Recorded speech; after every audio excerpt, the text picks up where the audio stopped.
I'm Brooke Taylor, and this is Win the Day with James Whittaker. You're listening to Win the Day with James Whittaker. What we doing live echoes in eternity. Broadcasting from Los Angeles, California. Here's your host, James Whittaker. Let's go. Hey winners, welcome back to Win the Day. The quote for this episode comes from Henry David Thoreau and says, "The price of anything is the amount of life you exchange for it." Have you ever tied your self-worth to your career success? I certainly have, and in our fast-paced world, it's one of the most dangerous traps there is. Our guest, Brooke Taylor, was stuck in that trap. As a former marketing lead at Google and recipient of their Global Sales Award, Brooke experienced the ambition and burnout that quietly hollows out professionals and executives. Today, Brooke is a transformational career coach who works with organizations like Goldman Sachs, McKinsey, and Uber. Her approach is centered on the idea of the success wound, where too many well-intentioned people mistake success for self-worth. Brooke has coached over 5,000 people, and her new book, Healing the Success Wound, has just been released. In this episode, we're going to talk about how to leverage your ambition without letting it consume you, where your success wound comes from and the exact process to heal it, why high achievers mistake success for self-worth, and how to maintain a high-performing career without turning your home life into a second job. Before we begin, the right bit of inspiration can completely change the trajectory of someone's life. So there's a friend or loved one out there who needs to hear this episode or could use some help to win the day. Share it with them right now. All right, let's win the day with Brooke Taylor.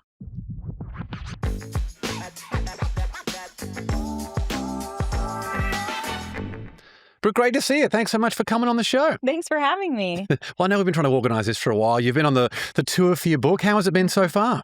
It's been great. It's been heartening to hear how much this is resonating with people. And I mean, maybe pros or cons. Like everybody's like, wow, I have a success wound, or I know somebody who does. So that's been, it's been amazing. Love it. And our childhood experiences can play a pretty big role in how we interpret the events that happen for us later in life. So for you, I'm curious, like growing up, what was the mindset around things like growth and success in your household when you were a kid? Yeah, I grew up in Silicon Valley in the 90s. So in my cultural upbringing, it was all about intellect and achievement. And, Silicon Valley during that time, it was like this promised land where the nerdiest programmers could come and be these, like godlike figures, these rock stars. But the ethos was all you have to do in order to get that was work really, really, really, really hard. And so in my cultural upbringing, success came from hustle and sacrifice, which took me really far, and I think a lot of that is very esteemable, but it also left a bit of a wound. And I also learned lessons like this in my family upbringing, in the best of intentions. Really, the more I achieved, the better that I did on a test, the harder that I worked, the more love and belonging I received. So my parents' eyes would get really big. Or, I told my dad once, if I'm not the best, then what's the point? And he's like, yeah, that's my girl, And again, the best of intentions, our success wound isn't our fault, but the repercussions of that later in life is our responsibility. So I took this gold star chasing mentality to try to find like that warm hug from dad from the rest of the world, if that makes sense. Yeah. Like looking to people, places, and things to validate my existence and to find belonging through that hustle, that sacrifice. And the harder that I worked, the more that I needed more. I had this disease of more that was absolutely insatiable. And that was my experience, but that's also the experience of so many of the high achievers that I work with. Mm-hmm. What's so interesting is the thread of your work. It seems like no one is really bad intentioned. Like even your father that mentioned there, all he wanted was the best life for his daughter. Yeah. And if he thought that, working hard to achieve that outcome that you wanted was a great lesson to be able to teach you from a young age, then awesome. But of course, it leaves us with a few, things that we have to deal with later in life. Right. And I think everybody takes that to mean different things. Like, I took it to mean in my childhood brain that the harder I worked, the more that I achieved, the more that I had capitalistic or cultural ideals of success that I lived up to, the better that I was as a person. And I think, again, we all have that in different ways. Like, for example, I have clients who are the daughters or the sons of immigrants. And for them, it's not success equals love and belonging. Success equals survival. Or I have other clients of mine for whom it's like, well, the more successful I am, the more other people will like me, or the more happy I will be. So I think for everyone, it's like success equals fill in the blank, whatever that kind of core need is. And I think it just depends upon, your experience and your upbringing. How do you think your father would have handled it if you were a lazy child? Oh, God. You know, a lazy teenager. I feel like that's a great fear of a parent, isn't it? Like, Totally. you're a parent, I'm a parent. I Yeah. could think of nothing worse than having my an gosh. ungrateful, lazy child. Yes, absolutely. And especially for him, like he was from the Midwest and he worked himself out of poverty and became, a business person. And I've been in recovery from alcoholism for 10 years. And so much of the 12 step is about looking at your own side of the street. I don't place blame on anyone. And, again, our success wound, it's not our fault, but healing it is our responsibility. And so really there's no blame. There's only just like, okay, how did this impact me? And how do I want to keep that story? Yes or no? Does that make sense? Absolutely. Yeah. And when did you realize that alcoholism was becoming a problem? Oh gosh. Maybe from my first drink. I was like, I like this a lot. Yeah. Isn't that the expression that one drink is too many and 12 is not enough? Yeah, exactly. Something like that. Yeah. I mean, take that, like one is too many and 12 is not enough, and just replace that with anything in my life, and that's me. One podcast, like I get high off of almost anything. When did I realize, this kind of insatiable need to have external approval could only be treated with drugs and alcohol. Like that was the only thing that I knew that could quiet down that voice and that could make me feel like I was enough and like I had arrived. That and achievement. And so, my first job at Google, I was really this work hard, play hard in New York. And maybe my life looked like what any 20-somethings would from the outside, right? Like working really hard Monday through Thursday, where every answer to every email was like a referendum on my worth. Where I would bend over backwards. I would say, yes, I laugh at jokes that aren't funny. Like those are things that we all do. But by Friday, I was so exhausted from wearing this mask, from, that internal pressure to get to inbox zero and to make everything perfect, that I would party and I would try to numb out. And, I always say like my drinking could look the same as like 10 different people. It's how does that make you feel on the inside? And both my success wound, but also my addiction was this spiritual malady. It was like this soul sickness that I never felt right in my skin. I never felt right in the world. And yeah, it had some pretty negative consequences. Was there a particularly dark day that you realized in that world of just everything going on that you've mentioned there about things like success wounds or alcoholism, various forms of addiction, where you were like, wow, I've got to get out of here? It wasn't a singular day, but it was like a few events that kind of came together at once. The first was that my dad was diagnosed with terminal cancer. And, whenever he was struggling, like kind of throughout my life, my drinking got worse. So that was a bit of a sign. I was like, okay, this is going to be, he was given 3 years to live. So I was like, okay, the next 3 years are going to be really challenging. I kind of knew my drinking was going to get bad. The second thing that happened is that I was sexually harassed by my direct manager at Google. But I didn't report it because I was up for promotion and I didn't want to rock the boat. I didn't want to like anger or embarrass him or his boss because I needed this promotion in order to feel good, in order to feel like I belonged to my work family and in order to have that kind of seal of approval. So I just kind of buried it and moved on. And then, it became very clear very quickly from whether it was like doing drugs before work or going to a happy hour where I'd said I only have 2 drinks and then I ended up, coming home at 4 a.m. It just all became too much. And I admitted that I needed help. And, my first step was to go to a 12-step meeting. And what did you learn at the 12-step meeting? I learned a lot. I learned that the root of addiction is not the substance. It's what they call this spiritual malady, this God-shaped hole, this princess in the pea-sized, 50 mattresses down, little tiny kernel of like, I'm not enough. And so I would go to these meetings and they would say, okay, you put the drink down or the substance down. Now you have to do the real recovery, which is treating the spiritual malady and filling it with a higher power, essentially, something greater than your addiction. So whether that's like the community or God or spirit or whatever. And so I started feeling a lot better doing that, going through the steps and creating a relationship with a God of my own understanding. And then I would go back into the halls of Google and I would look around at the people I was managing, the people I was working with. And I was like, oh my God, these people are addicts too. they're just addicted to something else, but they have this spiritual malady in spades. And so that's what gave me the idea around this notion of, the disease of more as it shows up in our careers and how that erodes our self-worth from the inside. And that's really what the success wound is.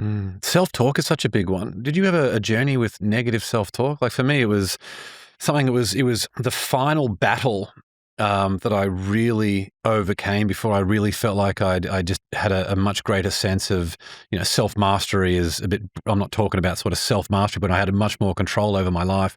Negative self-talk was really that last thing that really last box that just took me so long to be able to figure out. And when I was able to, to completely rewrite that, which has been amazing, was a permanent change, so much of my life just felt freer and calmer. Like, what was your journey with negative self-talk and positive self-talk along this whole process? Yeah. Do you keep journals? Every single day, 5 years in a row. I've not missed a single day in 5 years. Yeah. Wow. Do you ever reread them? Every single morning, I start off by reading what I did on that exact same day for the 4 previous years. Oh my gosh. Yeah. Okay, I should do that. Whenever I move somewhere, I reread my journals. Like I take them out from the top shelf and I'm like, okay, what was I doing in 2016? And I can see where the negative self-talk was. And some of those words were things like, I hate the fact that I go on dates and I say things that are inauthentic. Like, why does that stuff just come out of my mouth? Or, like I was so embarrassing at that dinner party. Or it's a lot of like self-consciousness. Like, what are people thinking about me? The self-obsession. And that's very common. That's an endemic of this spiritual malady, right? This self-obsession, this feeling of like, I'm an egomaniac but I'm also a piece of shit at the same time. And looking back on my journals, I can see how that self-talk has become kinder. And it'll sound something along the lines of like, I'm really excited about what's to come, or I'm proud of this, or, I really appreciate this about my life. And I would just say like the dial of the negativity is turned down so significantly, but that comes from addressing not my confidence, which is what I used to try to address. I was like, okay, I just need to fake it till I make it. But instead addressing my self-worth. Because our self-worth is how we feel about ourselves, and our confidence is almost like how we act in certain situations, which is why confidence is contextual, but self-worth is like an asset you could take anywhere. And so things that I did to try to address that self-worth is I started to make decisions when I only had 51% of the information, not 99.999% of the information. I used to have to like canvas for other people's opinions and do all the research and do the pro-con list before I could move forward.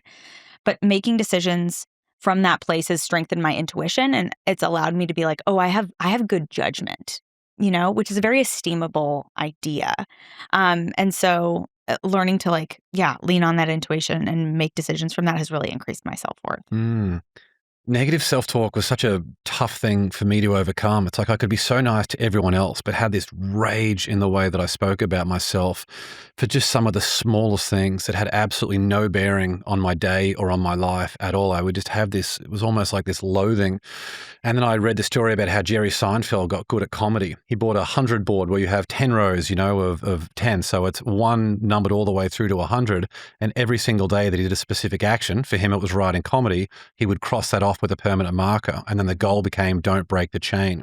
So the way that I mimicked that was through meditation. So I overcame negative self-talk by sitting down, and I had tried meditation for many, many times over many, many years and never did it more than one day in a row. And this time I committed to it until my negative self-talk would disappear.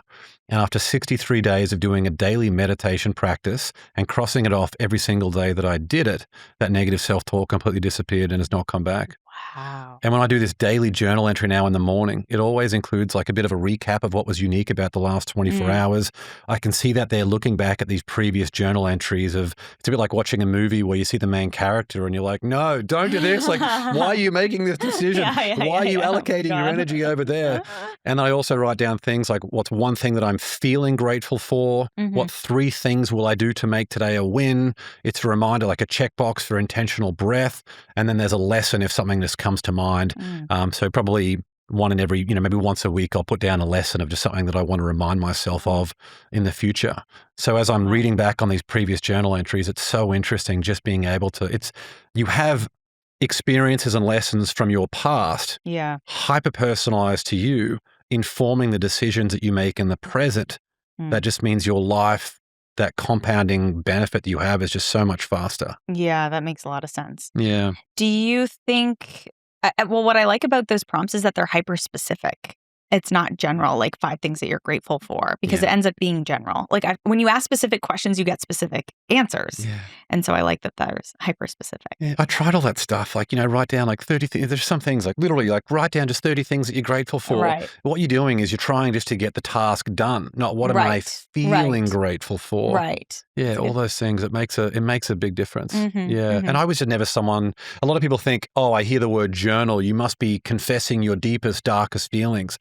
It's not that at all. It's just like, where is my energy being allocated and what are we going to do? Like, how do I want to show up today for the people who depend on me most? Right. Such a game changer. But if I may also about the meditation, that's such a tool in recovery and healing your success wound, because again, you're filling up yourself with something greater than your ego. You're addressing that spiritual malady, that hole, that soul sickness, with the only thing that can fix it. And, one of the chapters in the book is the fact that you only really have one career problem. It's this separation from self or higher self. And so therefore, you actually only need one solution. And I find that to be so helpful because we can overcomplicate our careers, our entrepreneurial journey, and what's required in order to get ahead, when really it's really just like sitting on your meditation pillow, you know? Absolutely. It can be that simple. Yeah. It's a good segue for a question that I wanted to ask you. How does someone know if they're on the right career path? Yeah, that's a good question. I find that fulfilling careers and living kind of in flow, in lockstep with, both your career, but also your strengths and your zone of genius and your values, it tends to have 3 things in common. The first is that it is in like there's no dissonance. It's perfectly in alignment with your values. You don't have to make excuses for the company. It's like, oh, well, they did that thing, that landed in the press, but like, it's okay. Or, my boss said this thing, but he didn't really mean it. Like there is that clear alignment. The second thing is that it's of the highest good for everyone. So it's of the highest good for yourself, your family, for humanity. And I'm not necessarily saying that it's like altruistic, but it's like the way that you're showing up is of benefit to kind of like everyone around you. And then the third is that you're able to live kind of like at the intersection of your ambition, your drive, and fulfillment. So both those things can be held, to be true. Because in toxic workplaces, it's really just about amplifying your ambition to maximize shareholder value in a way that creates cutthroat competition. But, if you bring fulfillment into the picture, you're able to show up in a way that kind of like honors your needs, how you want to show up, and you're able to provide shareholder value at the same time. Let's dive into that in a bit more detail. Say someone has a corporate job, they're being micromanaged, their boss is a dick, they feel like they don't have much autonomy in the role. How can someone find fulfillment in that position? It's so common. That's like my inbox is full of people like that, where it's like they feel like they don't have a choice or they feel like they don't have any autonomy. The very first thing that you can do is understand what your zone of genius is and seek to contribute more of that. So your zone of genius, it's not your strengths. I don't want anyone to go to Clifton StrengthsFinder. Instead, I want you to survey 10 to 15 people, a cross section of your life, people, your friends, family, colleagues, past colleagues, reports, etc. And I want you to ask them the question, like, when do you see me at my best? What types of subjects am I particularly interested in? What do you perceive me to be excellent at?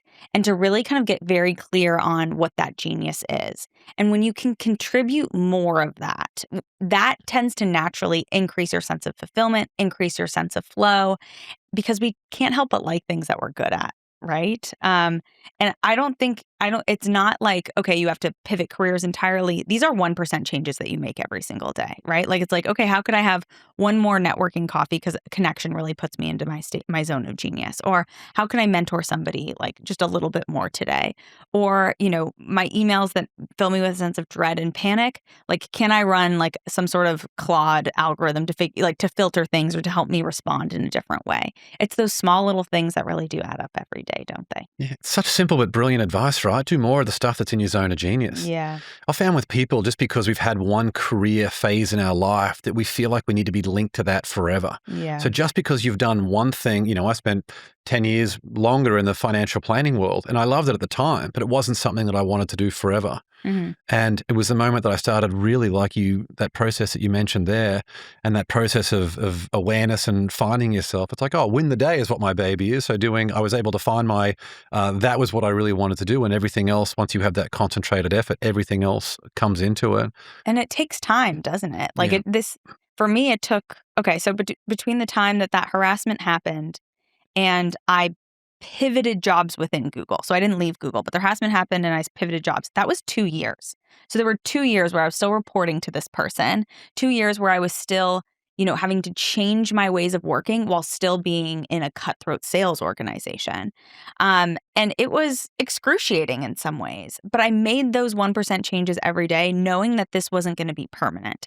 And there was something esteem building about taking those steps every day instead of just being a victim to it. Instead of just saying, I'm going to wait for the job market to change, or I'm going to wait for, we're all kind of like, even people right now, there's so much fear in the job market. They're just like waiting it out. You don't have to, but it does take time. And then I was like, to my great surprise, I was able to find greater fulfillment while at Google. I pivoted jobs, something that was more in alignment with my zone of genius. But the people around me started to see that as my zone of genius because I had raised my hand for more public speaking opportunities, because I got a coaching certification that nobody else was getting at the time. And they were like, oh, you can be a manager because you've done this coaching certification, So it was me putting in the extra effort to live in alignment that over 2 years helped me pivot. Yeah. And Dr. Gabor Maté, who's been on the show before, you mentioned him in your book, which is awesome. Mm-hmm. He talks about this idea that secrets carry energy.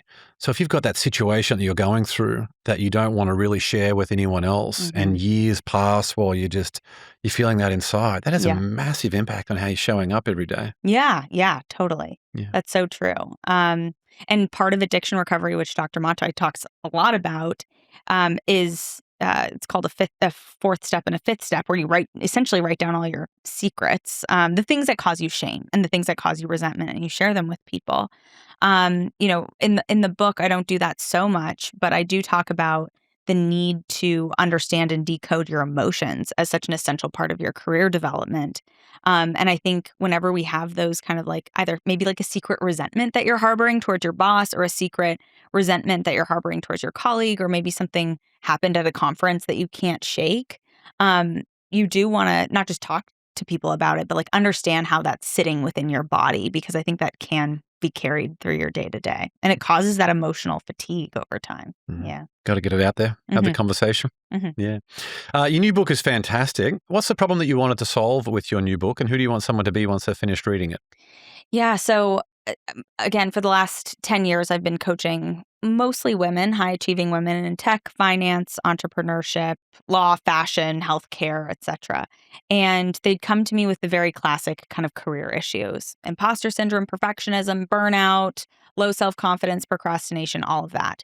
And I ran a survey of over 2,000 of these people, and the data actually told a different story, that these weren't their issues, but they had something else in common. So the first is that they all had a childhood experience of where they learned that they would receive more love and belonging the more they lived up to a cultural ideal of goodness rather than their own.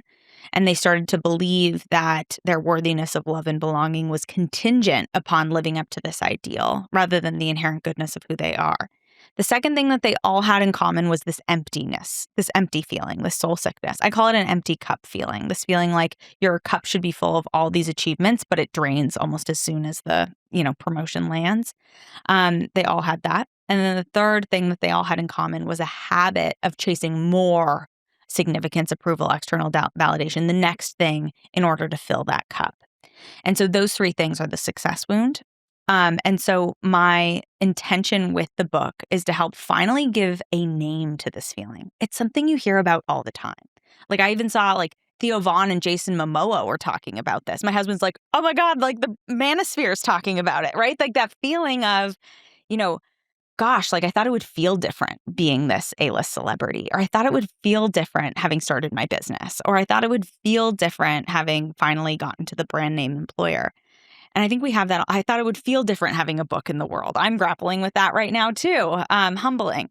And, people talk about this, but I think that you can only really solve something that has a name, right? Like, I think now the fact that you know what negative self-talk is, then you could address it. We now know what imposter syndrome is. We know what anxiety is. We know what perfectionism is. And once you have a container for that feeling, then you can go about addressing it. So my intention is that the success wound kind of sits on the shelf next to imposter syndrome, perfectionism, and burnout, such that we can then have different tools to address it, because it's not the same thing as imposter syndrome. That's treated a different way. The success wound is a spiritual problem that we try to fix by either like achieving more or opting out entirely. I see so many women my age being like, I'm done with ambition. I'm so burnt out. I'm either going to like completely downshift or go raise my family. None of those decisions are bad. It's the motivation behind it, right? It's like, okay, well, if there was a different way that you could live your life and you could succeed, would you want to have that? This healing the success wound gives you choice in how you work. So that's my intention. What about for the person who says the mindset that you're trying to change is the very thing that created all the success that they enjoy today? My biggest objection. Yeah. That's the biggest question. Like, isn't this going to cause me to lose my edge? Like, isn't this the thing that's gotten me to where I am? Well, yes and no. So there's something, called the high achiever ceiling. So high achievers are 400% more productive than average people or employees, but to a point. Once you hit that ceiling, that's when you see disengagement, burnout, dejection, health issues, and you fall precipitously. My desire is to help people get to that 400% without hitting the ceiling. And healing your success wound gives you choice. Like I say in the book that this book was written between the hours of 5 a.m. and 10 a.m. while I was pregnant. I didn't shut down my business. Some people do, right? Like they shut down their business to write the book or they hire a ghostwriter to write the book. I was like, no, I can do it all. So I did it all. But it was very intentional. Like I said no to friends' weddings. I said no to baby showers. I said no to friends' comedy, shows at 10 p.m. because I was like, my best energy has to go to this book. And it might have looked like hustle. It might have looked antisocial, but I knew that this message mattered. And so there are times and places to grind it out and to put all your energy into work. But knowing how to not just be full throttle or falling apart, knowing how to go into different gears and downshift and reshift. I want people to be like a finely tuned Ferrari where you can like turn and pivot and work in any way that you want to work, because living on autopilot is what causes the suffering. Does that make sense? Absolutely. Yeah. What if the next 50 days determine the next 50 years of your life? I've spent 10 years interviewing the world's top performers, Navy SEALs, Olympic gold medalists, billion-dollar founders, asking them a simple question. What's the one thing you do to win the day?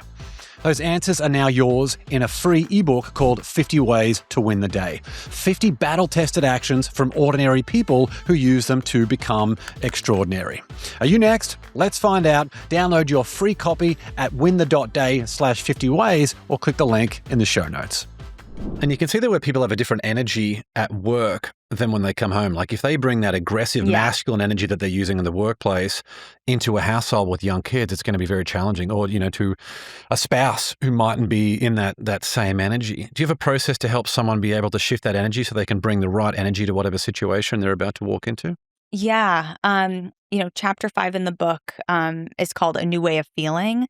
And it's all about emotional regulation and how to address those feelings when they come up. Either the not enough feeling or the masking feeling where it's like, I got to figure it out on my own, or, God, there's so much to do and it's all on me, which is a very common feeling. And so it's identifying just 3 steps. It's identifying where that feeling arises in your body. For me, it's usually like a clenching in my throat and a sinking in my stomach. Putting those hands on that feeling that shows up when I say, I have so much to do and it's all on me, and asking that feeling a question. The question is, what do you want me to know? Or what are you afraid would happen if I didn't believe that I had so much to do and it was all on me? Or is there any wisdom that you want to share with me? And asking questions to the feeling, not to your head, not getting into the story around it, but to the feeling. A different answer always comes up. And asking questions creates a relaxation response in the body because you're actually sitting in the seat of listening. Like I would imagine like when you're listening to your guests, well, maybe not because you want a good interview, but like maybe you're a little bit more, you're relaxed when you're having an engaging conversation with someone. you're in a state of flow, aren't you? And you can actually access that when you're asking this part of your body the same question because it regulates your nervous system. That, and then of course having like a little bit of a routine after work, whether it's like doing some vigorous exercise, a walk around the block, a little bit of a meditation, and just like shifting gears. My husband and I are working on this. We both work from home, and it's hard, and our son has a nanny, so he's also at home, so we're working on it. We teach what we need to know. Yeah, exactly. I know. My joke is like this book could be called like Dear Brooke, like this is how you heal your success wound, because I need to be reminded of it all the time.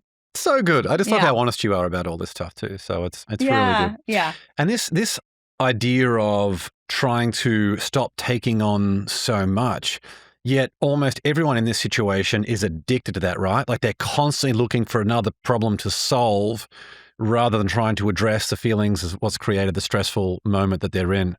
And it means that someone could even go and have a vacation that should be relaxing for them. And they end up just as stressed carrying it through there. It's pretty crazy, right?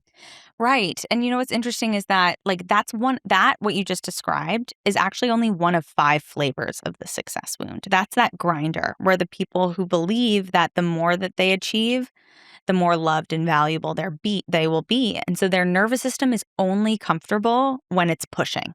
I had a client who's a grinder client. She said, it's like I'm a shark without a resting state. Like a shark has to stay in motion in order to survive. You know this because you're from Australia. All sorts all of too well. Yeah, exactly. I didn't know this about sharks. I think most sharks like have to like stay in motion, but some people are like that, right? Like it's linked to survival. It's linked, like their nervous system senses danger if things start to slow down.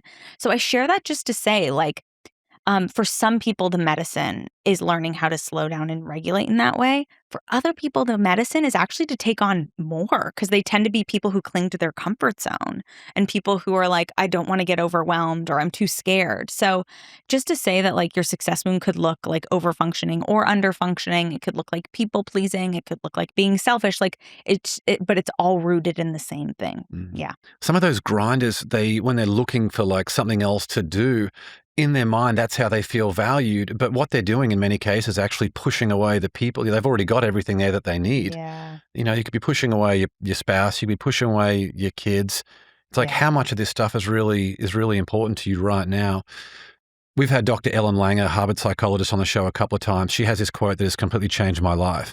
She said, ask yourself during a stressful or anxious moment, is this a tragedy or is it an inconvenience? Is this a tragedy or is it an inconvenience? You can get so worked up, so frustrated, and then the moment you train yourself to ask that question, is it a tragedy or is it an inconvenience? It's almost never a tragedy. So you think to yourself, oh, wow, it's just an inconvenience. I can move on. That's so true. Yeah. I know. I was thinking about like a legal dispute I had where somebody tried to serve me a cease and desist around the word success wound. And that's what immediately came to mind. I was like, I think in that state, I would have said it was a tragedy because it felt like that. When in reality, it was genuinely just an inconvenience. Yeah. Everything worked out. You haven't been in business until you've been served a cease and desist. That's right. I mean, he's doing well. Yeah, exactly. Exactly. Can't have success without the cease and desist. Yeah, exactly. But it's true. A tragedy is your father being diagnosed with terminal cancer. Like everything else is not usually like that. Yeah. And sometimes it's just in that fact-finding mode. It's like rather than instantly judging it as a tragedy, let me get some more information. How is this serving me right now? How is this actually better for me in the long run? Yeah, that's true. Yeah, training yourself to do that can be really useful. Mm-hmm. What's the biggest mistake people make with their daily routine, do you think?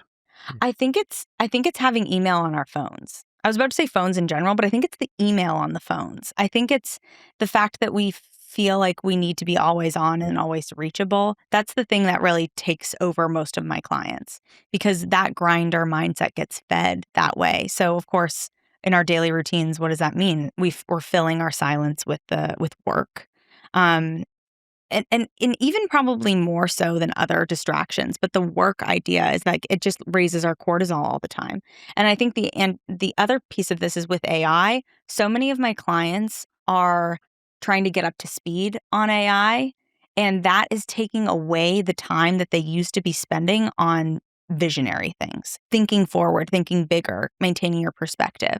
So I think especially nowadays where, again, people are trying to get ramped up on AI so quickly, being aware of what that's taking from you and making sure that you maintain your perspective and you're honing your critical thinking.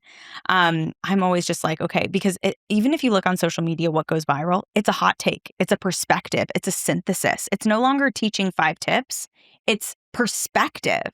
So make sure that even if you're in a corporate space, it's like, what's my perspective on this is so essential to maintain in your daily routine. Yeah, it's so true. And you see people nowadays who they might be looking at an email on their phone while they're eating food and watching a TV show. Yeah, that too. It's like it's like they're stacking all of those things on top of each other. I've had experiences with AI where you have the best intentions of like, oh, maybe this can help me with my workload. And you end up spending a few days out of the week trying to set up some new workflow, some new process that ends up being redundant 1 month later because of how quickly all this stuff is changing. That's happened to me. Yeah, everything's just moving so fast. Yeah. So going all in on that stuff rather than just what's one thing that I can do today to move everything forward, I feel like is. Yes, and being so, protective around your thinking time. That's just like so going to be so valuable. Yeah. For a household with 2 working parents and young kids, you and I can relate to this, keeping everything together is obviously incredibly tough. What have you found that those couples need most from each other? I love the tip where everybody kind of calibrates where they're at. James and I call it the baby battery. My husband, James, not you. Maybe you call it this too. We call it the baby battery. So I say like, where's your baby battery at? Mine drains faster than my husband's. He tends to have a bigger baby battery. So I'm like, mine's at a 40. He's like, mine's at a 60. So I will go take a rest. We used to think that we had to do everything together on the weekends. Family time's important.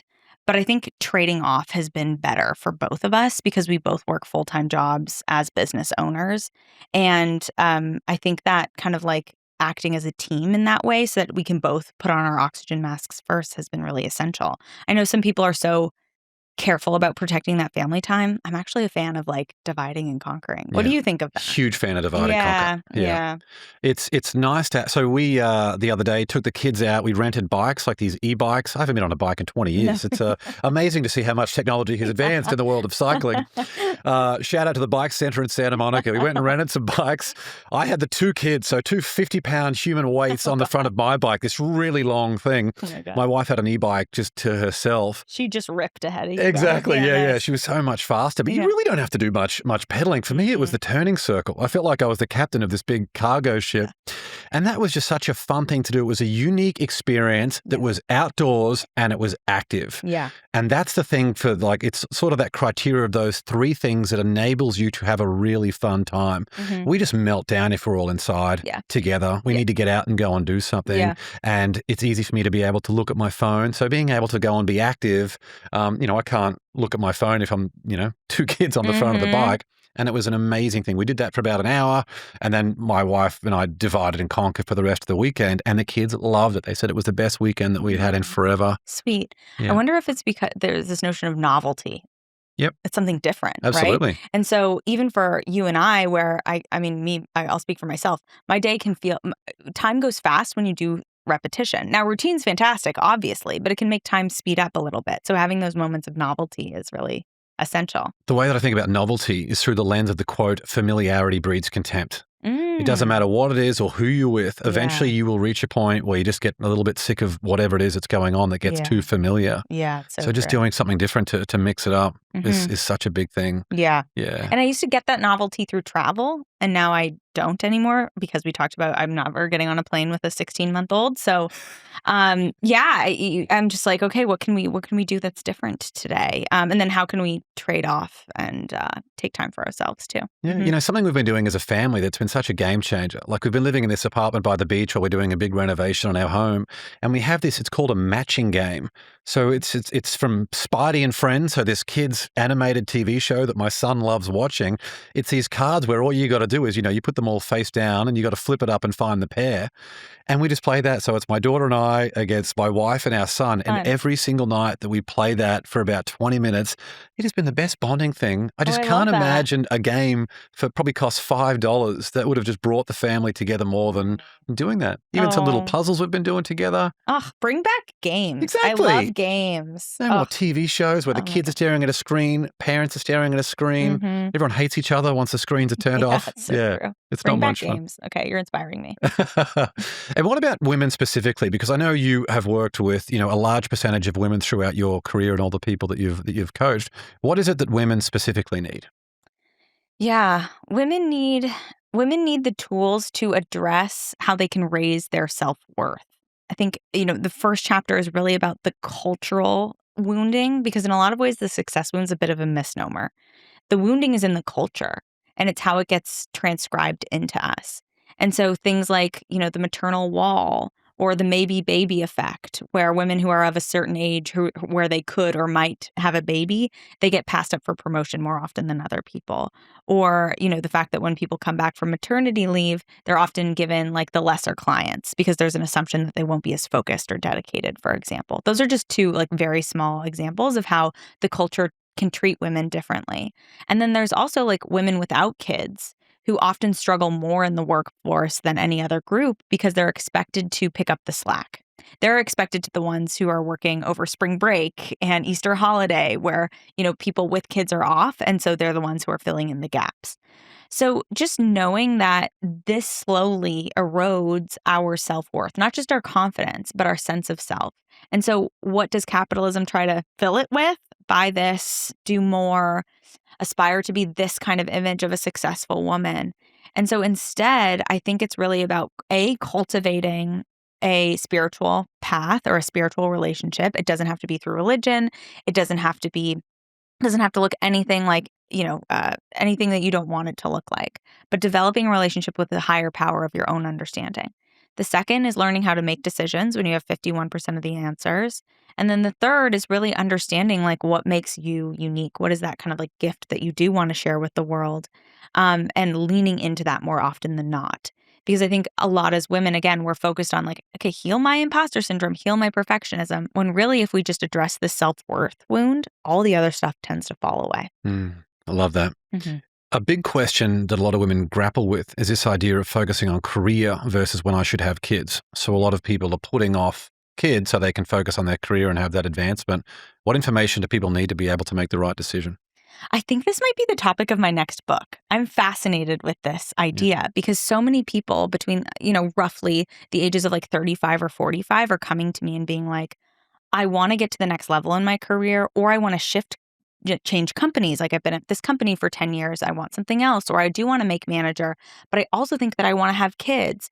And so it's the oh shit years, right? It's like the years where things start to get like, intense, both like having kids, but also like your expenses go up and all of that.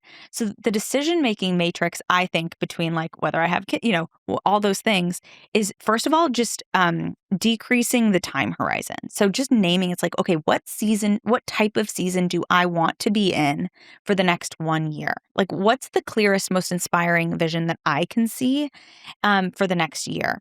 And I think where a lot of women kind of get held up is they actually either they think it's one or the other, but I think that you can make steps at the same time, and they don't have to be big steps. I think turtle steps is good enough, right? Like people are like, okay, I fell pregnant. Well, I've been at this company for 10 years. I deserve this maternity leave at this company. You're going to get a maternity leave elsewhere. Or me, unpopular opinion, I took 8 weeks off and I was okay with that because I love what I do and I wanted to turn my brain back on. So just knowing that like you have options and deciding like what season of your life are you in and how can you make small steps in both those categories. It's an interesting question. I think I might have to write a book on it. I actually think that should be, the topic of your next book. I think it's unbelievable. Yeah. I think it's really important because it is I've heard from people when they talk about how many kids should you have, it's like imagine what you want your family table to look like during Thanksgiving or Christmas or something like that. And I really love that. But then you also look at the practicalities of things. Like I have 2 kids at the moment, and I think that is it better for me to go and have a 3rd kid now where we can have a bigger family of 5, or should I just focus all of that love and attention on the 2 kids that I have? Right. And that to me is just such a clearer answer. Right. It's become more clear as the kids get older, rather than, a few years back when I thought, I'd love to have, a lot more kids. But that's the other thing is you don't have to make these decisions all at once. Like did you ever see The Queen's Gambit? Yep. and she like is laying on her bed and she's playing chess in her head. I think that's what we all do, especially as women. We play chess in our heads around the timelines.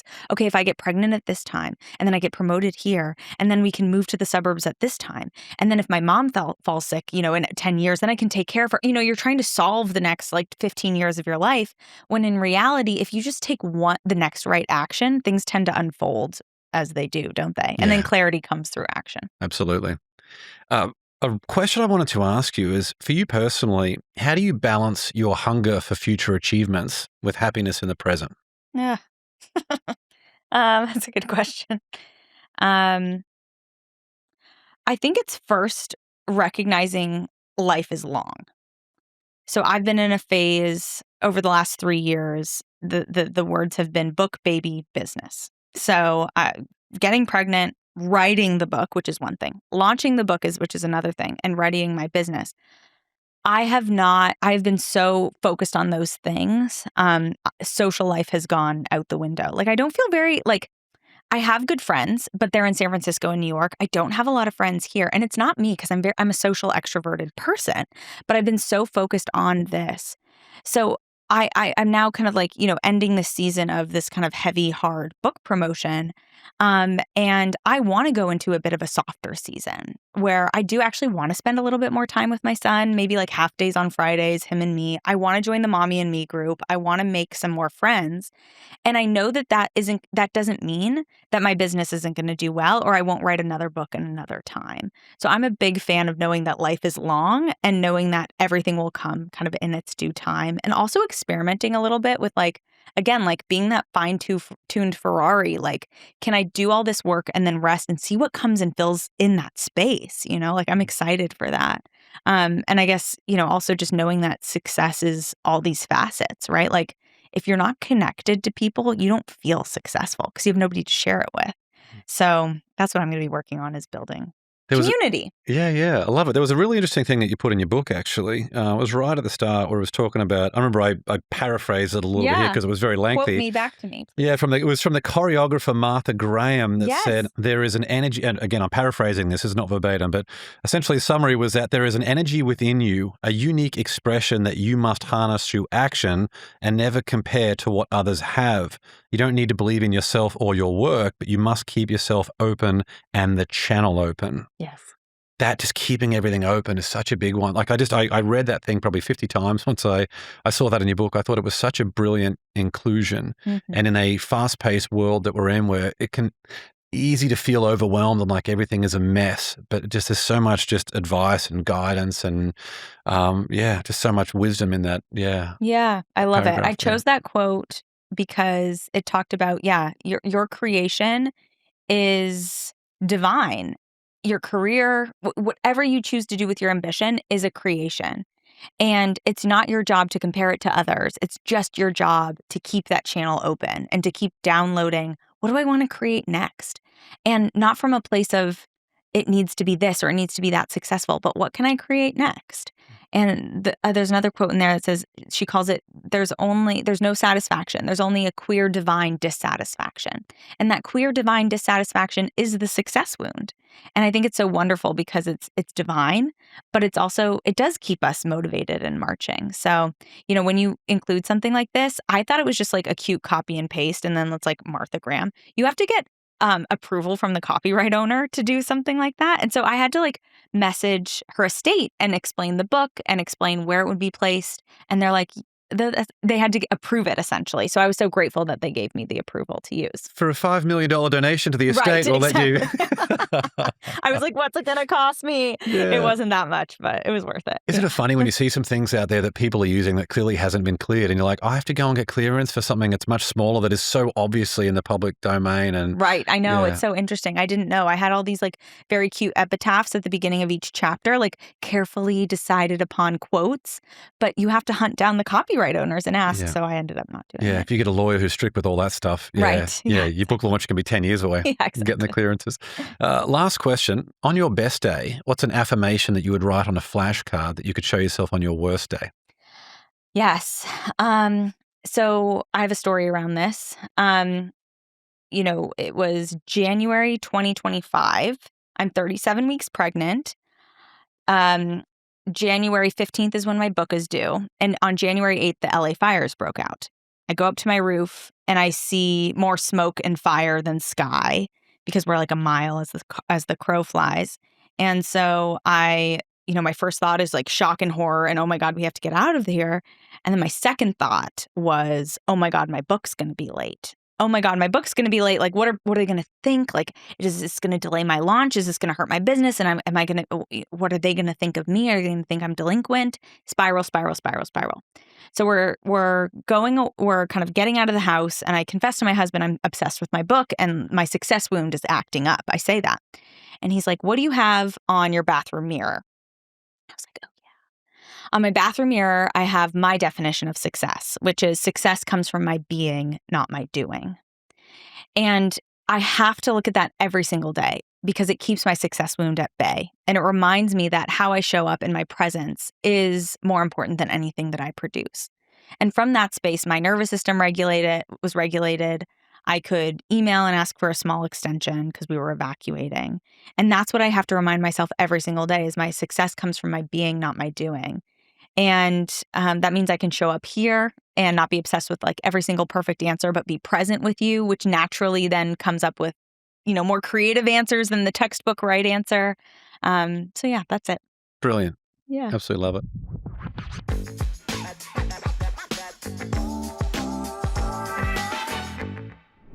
Well, last question now. Let's move into the Win the Day Rocket round. 10 questions to some quick answers. Okay. You up for this one, Brooke? I sure am. Number 1, what quote inspires you the most?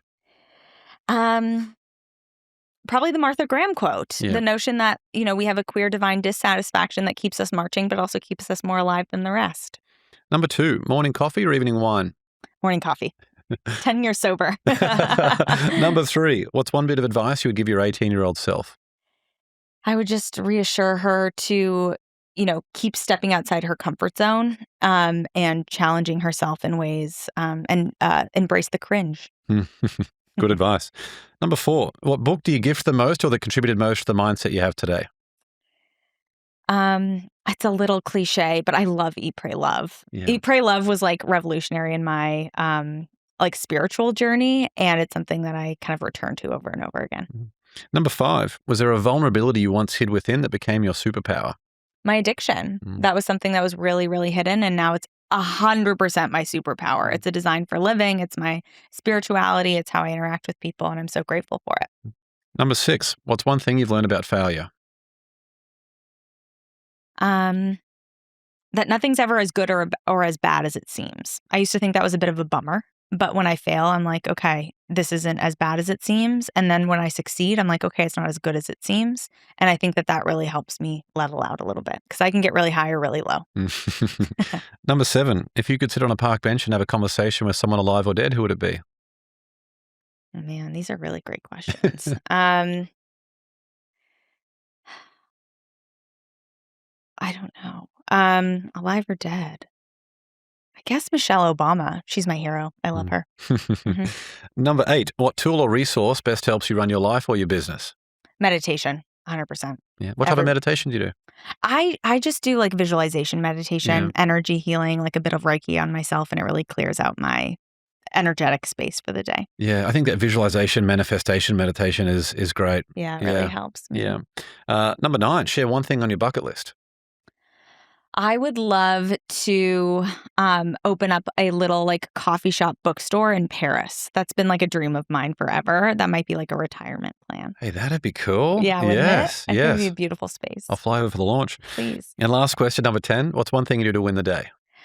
To win the day, my intention for myself in this next phase of life is to connect more. I think especially with like the loneliness epidemic, being a new mother, I really want to like create more of that community and connection because a lot of the research from the book shows that we overcomplicate career satisfaction, but it's really just about connecting with people. And that's really what creates success. I agree 100%. Well, there are a bunch of ways to connect with Brooke, and we'll link with all of these in the show notes. You can follow her on Instagram at Brooke V. Taylor. Visit her website, brooketaylorcoaching.com, and grab a copy of her awesome new book, Healing the Success Wound, on Amazon. Again, all that and more will be linked in the show notes. Brooke, what a pleasure. Thanks so much for coming on the show. Thanks, James. I appreciate it. Thank you. That was awesome. Thanks for joining me on another episode of the Win the Day podcast. We want to hear your thoughts on what we covered today, so drop a comment on the YouTube version of this episode with your favorite takeaway, any questions you have, or what actions you'll be taking as a result of what was shared in this episode. And if you found value in the Win the Day podcast, leave a 5-star rating on Spotify and Apple Podcasts. You'll find a link to both of those in the show notes. It'll only take you a few seconds, and more ratings really helps other people discover the show so they can get the mindset upgrade they need, and we can bring more winners into the Win the Day movement. That's all for this episode. Get out there and win the day. Until next time, onwards and upwards, always.